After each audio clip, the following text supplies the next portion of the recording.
of the difficulties that residential rehab investors have when entering the commercial apartment market is the requirement to make an apartment offer before actually touring the property. You see, when a house rehabber is ready to buy a house, he typically has his realtor show him several that fit his financial requirements so he can decide if he likes the neighborhood and the structure and if, in fact, the top-level rehab cost estimate is within his budget. After seeing and estimating, he then makes an offer.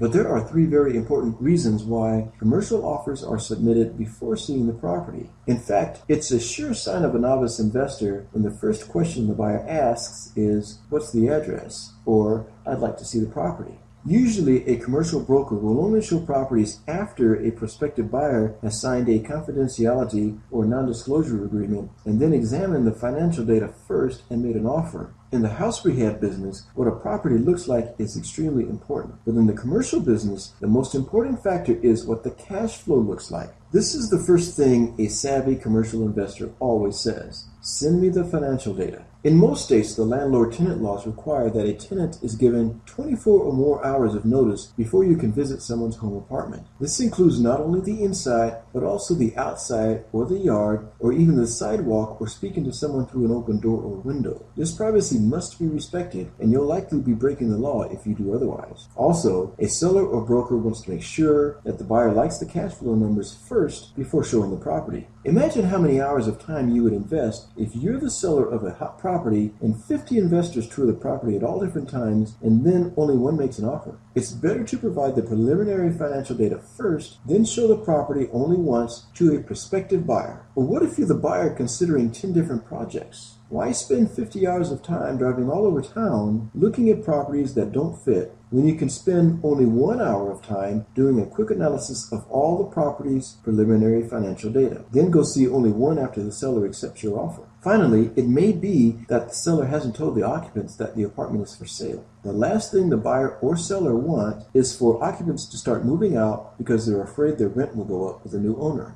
Make your offer first, then when it's accepted, you can reassure the occupants that they have nothing to fear.